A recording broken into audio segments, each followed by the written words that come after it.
So this is Nancy the Bee, and her mate Drew is the same pattern that you can make too from one of the summer competition kits this year. So that's why it's Nancy and Drew, is they are the same bee pattern, but you can make two from your 3 balls of double knit.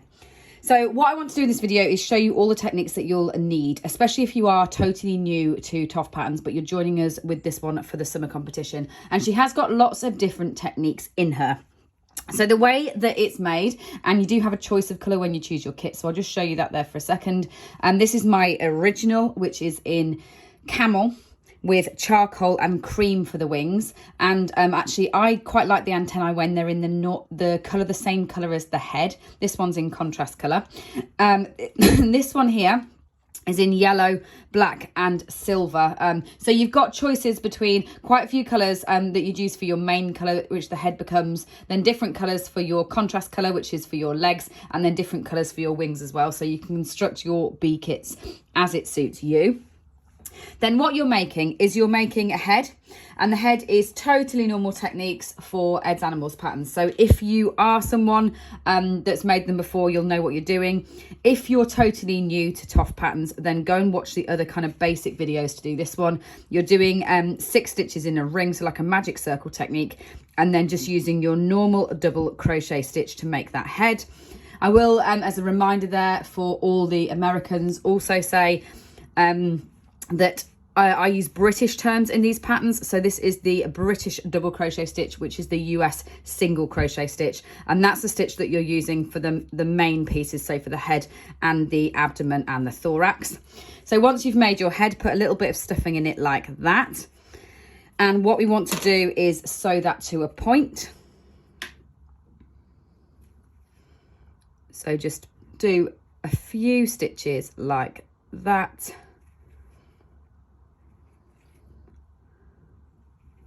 There we go, and sew that together through a point. So go through the head, around a stitch and through again. So that's my head complete. Then you will be making your abdomen. So that's the stripy piece that's at the back that goes down to the point, which represents the stinger on the bee. So again, once you've finished that piece, you just need to put a little bit of stuffing in it like that.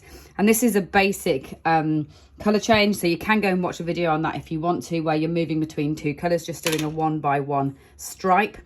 What I'm hoping to see, having put this bee pattern out there, is lots of different types of bees being made. So I chose to do a honeybee for Nancy, just because we've just introduced honey hives here at TOFT. So I wanted to make sure that Nancy, kind of the first bee that I'd made, was going to be the ones that are here. But I really hope that some of you will take this pattern and run with it. So have a look at the different kind of native bees that there are out there. I did look at lots and lots of pictures, and an easy way to kind of customize your bee pattern, if you want to, would be to put different thicknesses of stripes on the abdomen. So you could go for 2 by 2s on this section if you wanted to, or something slightly different. So you've got your head and your abdomen, and what you're going to need to go through the middle is your thorax, and that's the furry bit. So the first bit that I want to show you is about loop stitch, how to do this loop stitch that we're looking at. So tip number 1 is keep your loops nice and short for this pattern. We're actually going to be cutting them at the end anyway and making them fuzzy for a slightly more realistic look. So you want to keep them short. Doing them too long, you'll find you're kind of wasting yarn, because you'll be cutting all those bits off anyway. But to do these loop stitches, what you need to do, put your hook in your next stitch along, and then make a thumbs up with your yarn. Take your thumb down the back of the yarn and forward. And then what you do is you're going to yarn over with the yarn that comes underneath, like that. And then finish your stitch off as normal. Now, I'm not going to labour the loop stitch too long in here. There is a totally separate video about loop stitch. So if you are new to loop stitch, go and watch that video so that you can practice that loop stitch there. The nice thing for those that aren't sure about loop stitch is it obviously is a nice small little piece that you're making. It's just one little bit with this thorax, and then you can give up on that bit. You can practice your loop stitches, but it's only at least one small little ball that you're doing it on. If you really don't like loop stitch, so if you're someone that really finds loop stitch a hard thing to do, to get an alternative effect but with an easier method, what you could do is cut lots of short little bits of yarn like that, And all you could do is put your hook through. So you crochet the pattern without the loops, and then you could just put your hook through and tie them on like that if you wanted to. So if you're someone who's really not enjoying the loop stitch method, you can always knot them on in the same way that you kind of add a tassel onto a scarf, and you'll get a similar effect without having to do the loops as you go along. So you're going to stuff the thorax, and this video is mainly about the kind of sewing up methods that I'm showing you. So as I said before, if you want to go and recap the basics, go and watch the loop stitch video for your loop stitches that you've got on your thorax, colour changing one for your abdomen to learn how to do those stripes nice and neatly. So when you've got the end of this piece, what you need to do is just gather the stitches in the same way that I did with the head. So we're going to go in and out and gather those together, and then I'm going to sew that onto my head. So I've got my head, I've got my starting circle in the back, and using my same yarn that I've just sewn that piece together on my thorax, go through my head, and then I'm just going to do a few stitches. So I'm going to do 3 or 4 stitches through that head starting circle into my thorax like that. Never knew I'd be saying thorax quite so much in a video. It's a surprise to me too. When I'm saying thorax, obviously that refers to your pattern, so it is helpful that I'm using the right terms. And that's this furry loop stitch piece here that's in my hand. So when you're sewing that on, do a few more stitches like that. So I've done a few stitches between that piece and between the head, and then take that through the back, directly through the thorax to the other side. And then we're going to attach our abdomen onto the other end of it. Now, my thread wasn't as long as it could have been. I could have done with it being slightly longer there, would make my life a little bit easier, but I might just about make it. So your head comes down to a nice point like that. That is the front of the head. It's that shape if you have a look from the side. So come straight through. And then using a very similar method to the one that I just used to put the head in place, go through the abdomen in the same way. As I said before, leave yourself a slightly longer end on that thorax, because I'm struggling a little bit here because it's a tad short from what would be the most ideal. So go through there and then through this thorax, and then just to secure that into place, come round a stitch, back in and around another one. So that's put my 3 segments together of my insect's body. I've got my head, I've got my thorax, and I've got my abdomen on the back. Now what I'm going to do is I'm going to cut my loop stitches now, so they're nice and short and they're not in my way. So all you need to do with these furry bits, and that's why I can't emphasize more, keep them lovely and short, because you will use a lot of yarn if you do these too long. So keep them nice and short, and then you're just snipping them off at the end anyway to get that lovely furry effect. This one that I've got in my hand is actually made using fudge and cocoa, and I'm going to use, well, actually I'm going to debate between cream and oatmeal wings when I come to the end of it, but that's fudge and cocoa, which I really like as a more subtle contrast for this bee. Right, so I've got my head, I've got my thorax, I've got my abdomen. Now it's time for these legs. So with your legs, and I'm sure that a lot of you will find the legs quite fiddly. There's no 2 ways about that, I'm afraid. To make small legs like an insect has, you're going to have not many stitches on your rounds. So I know a few of you will probably find the legs the most painful part of this, but it is worth it, believe me. What you need to do then is find your 3 legs, and they're in 3 sizes. So you've got a small, medium and a large on both sides, and line them up like that. Then you can actually sew in your ends on 2 of them. So I'm going to sew in my ends on my medium one and my small one like that, so that they just go away. And then what I'm going to do to make it easier to sew them into position, because sewing on lots and lots of small pieces can be a real pain and won't be as secure if you are going to give them to little hands. And certainly the original Nancy's gone down very, very well in our house. In fact, she's had her wings tucked in under the duvet a couple of nights. So what we're going to do instead is we're actually going to just crochet them together before we sew them on. So what you can do is take your larger leg like that, get your medium leg, put your hook through your medium leg, and just slip stitch that to attach it onto that first one like that. Put another stitch through, and slip stitch that one as well. Then get your little one, put that into place and slip stitch again. Now I'm going to have to reattach some yarn to actually sew these legs into position then, because I haven't got enough end, but I had enough end to actually put all three together. So that's your first step, is to attach the big one, medium and small one together on both sides before you sew them into position. Now bear with me while I just attach another piece of yarn on to be able to sew those into place. So I've just attached another piece of yarn on there in cocoa so that I can put these legs into position. And what I've got is an upturned bee, so you can see where I'm going to be putting them. So turn your head upside down like that. And we're going to be positioning them shortest one at the front, longest one at the back. So shortest one towards the head, and just sew them on in a straight line onto that thorax. So there we go, like that. And joining them together, I just think makes them a little bit easier to hold them into position. If you find this quite hard, so the sewing up of lots of small bits together quite difficult, what I can recommend is blocking pins, which is what I've got there. You can use those to just position your parts first before you then put the stitches in to actually secure them and put them into place. So it is possible to use blocking pins.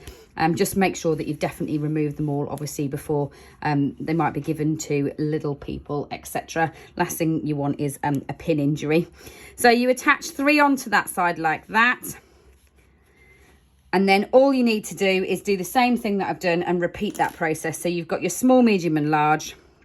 Slip stitch those together, and then you'll be putting those on the other side like that. So you'll attach them together with a little gap between those on the thorax, which will line up with the front of your head. Now on to one more technique that I want to show you before I do some more sewing up, and that's talking about the wings. So the wings I actually made first for this bee. I think it was the bit that was clearest to me, or maybe the bit that I'd been secretly thinking about the longest, was how I was going to represent insect wings like this. So it's a different technique. I hope that a lot of you will enjoy it. If you haven't kind of done flat crochet before, if you've done lots of 3D crochet but you haven't done flat crochet, I think you're going to enjoy that. And there is a chart to help you. And if you are a visual learner, I think you'll probably find the chart is actually very, very easy to follow, in some ways easier than the words. But I'm just going to explain the theory of them to you. Then you can obviously use your pattern to make them. But just to explain the theory of how we make these wings is you're going to start with a chain. And this chain actually runs down the middle of the wing. And then what you're going to do is you're actually going to, from that chain, work into one side of it and then back up the other side. So you're going to form a round to create these rings by working around your central chain. Now, I don't want to give too much away. It's easier if you follow your pattern. So get your pattern, follow your pattern. I just want to give you a good look at what a wing looks like so you can see it. You are going to be using different heights of stitch. So I'm just going to recap those for you now so that you can see all of those. So to recap the different stitches that you'll be using to create that wing shape, when it says to slip stitch, you put your hook in the next stitch, yarn over, through that one and through the one on your hook. A double crochet, you go in, yarn over and through, and that's the one that you're using for the whole rest of the bee. Then a half treble, round your hook first, in, yarn over to the point where you've got 3 loops on your hook, yarn over and through all 3 in one go, and then a treble, you yarn over, you go in the stitch that you're working the treble, yarn over and through to the point where you've got 3 loops, but this time take off 2 and then take off the other 2. So that's the next height of stitch. And then finally the double treble, 1, 2. So round twice first, then you go in your stitch, yarn over, and you just knock them off 2 at a time. So yarn over and through these first 2, yarn over and through 2 again, yarn over and through the last 2. And that's how you're going to be creating the shape on those wings, is by using those different stitches. But the last bit that I just want to show you, which adds the detail so you can see it too. So you'll be going down your chain first, then you'll be going round and round using those different stitches. But the last finishing touch here, which you can see, is actually created by just slip stitching down the middle. And that's what makes it lovely and neat to finish, is you get that nice line down the middle. And just to show you how you do that, all that you're going to do once you've finished your wing, in fact, let me pull this, I'll pull this one back a little bit so you can see it. That might be the easiest thing. Let me just unravel that slightly. There we go, my working yarn's just caught up there. So what you'll do at the very end is you'll just slip stitch down the middle, and I think it just gives it a nice neat finish on that wing piece. So what you'll do is you'll go into that stitch there and slip stitch along the next one and slip stitch, and you just traverse along the top of the fabric like that, slip stitching in, and it adds that lovely, really neat line of V's in order to finish your wing off. So I hope that's everything techniques wise that you need for your wings, other than how to actually attach them.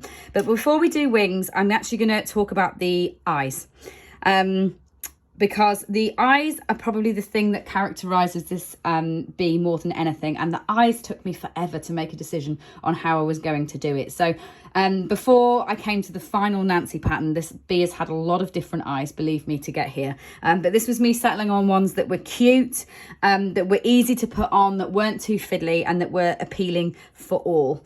Now, do remember when using safety eyes that they're not suitable for under 3s. That's the only reminder that I will give you, is if you are going to make Nancy for an under 3, you'll have to leave these plastic safety eyes off that come within your kit. So when it comes to putting your safety eyes on, let me just grab. So here they are.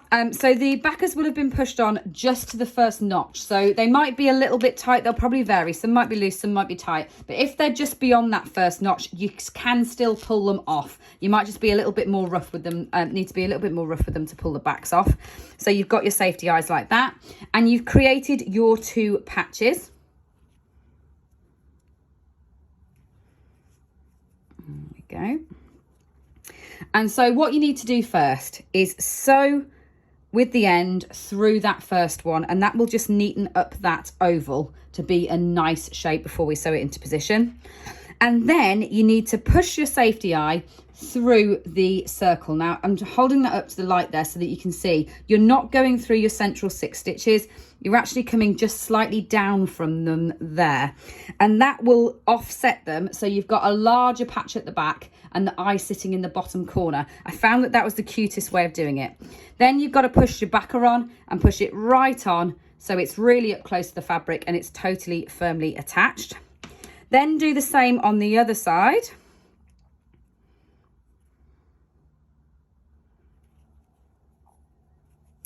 So again, I'm just going to neaten that up like that. And because I want my eyes to not look in one direction, if you see what I mean, so I wouldn't put it exactly in the same place as I did on that side, otherwise she would be looking like she was looking in one direction. Instead, I'm going to put it on this side of this oval shape. So again, 1 stitch down from your DC6 inner ring, but I'm going to put it on the inner left side, whereas the other one was on the inner right side. And that's what makes those look cute.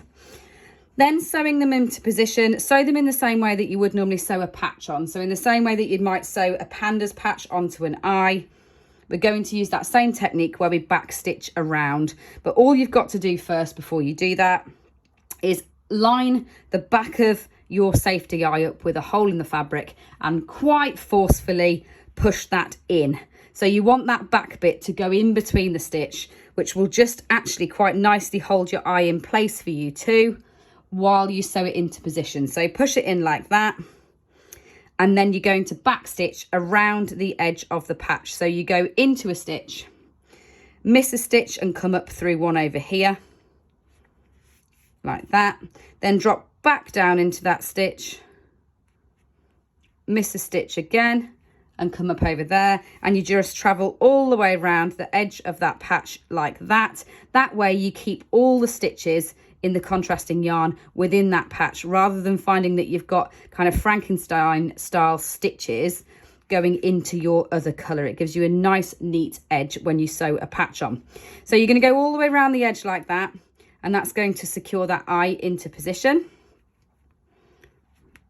Okay, just come up through there and finish that off. And you can always give that safety eye a push again at the end if you found that it's come out as you've been sewing on, as mine has a bit. Push that back in and it will sit there nice and neatly within your patch. Do the same on the other side. So you're going to sew that one in exactly the same way on the other side to finish her little face off like that, which gives her those lovely, cute, appealing eyes. Then the last thing, which is probably one of the strangest things about this pattern, is sewing these wings on. And again, I wanted you to have a really easy technique that wouldn't involve too much sewing up, especially in such a high contrast colour when you're putting the wings into place. So what's going to make life a lot easier is that you just need to take one wing once you've finished it, and you're going to be putting it on with the skinny end like this going in first. So take your one wing and double crochet across the top of it.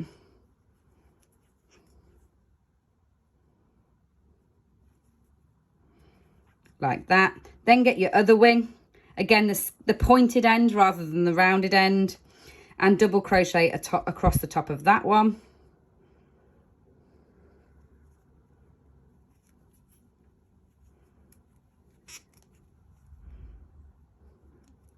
There we go. And what that means that you can then do is you've got both really firmly attached together like that. And where we're going to put them into position is we're just going to tie them around the gap between the head and the thorax. So between the gap between the head and the thorax like that, tie them right round in that position. And you can tie yourself a knot first and then sew in those ends. So don't just knot them on and leave them. Tie a knot like that, and that's going to hold them in the perfect position without you trying to get in there with a sewing up needle, which is very, very difficult. This was a much neater solution to attaching them on. So then you'll just snip off those ends like that, and I'd actually sew those into the head then, so they're really, really secure. So I did tie a knot anyway to put those wings into place, but then all I'll do is I'll actually sew into the head like that in order to fix them into position. So the last finishing touch for you to do is the antennae. So once you've done that, obviously you've got two sets of your three legs. You've got your wings into position. You're going to put your two gorgeous eyes into position. Last thing to do is to put your antennae on. Now, I haven't got any fudge yarn, so I'm going to do these for you in a different colour so you can see them. I'll just pop those on in the camel, show you how that works. It's the same, some of the same stitches you've been using in the wing, but you just need to go straight into the head like that. And then you chain up from the head, because that means you're not sewing anything on at the end.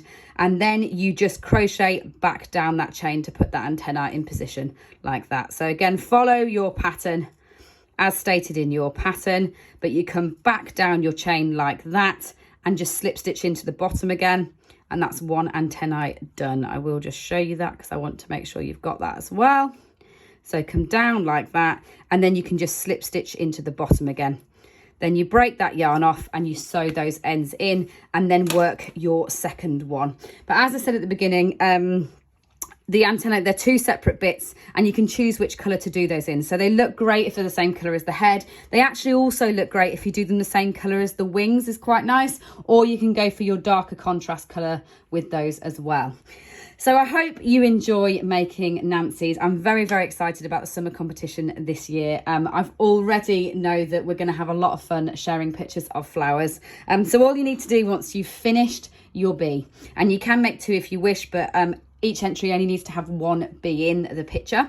So take your bee, find your favourite flowers, or set up some flowers to capture in that picture. Take a picture and then make sure you share it with me on social media, either on Instagram or on Facebook, using the hashtag Ed's Summer Bees. So that's EDSSUMMER BEES, Ed's Summer Bees. And that can get you, not only will we be able to share in all the pictures, and I really can't wait to see all the pictures, but it will also mean that you're in a chance of winning this year's prize for the best photo of their Nancy the Bee with some flowers.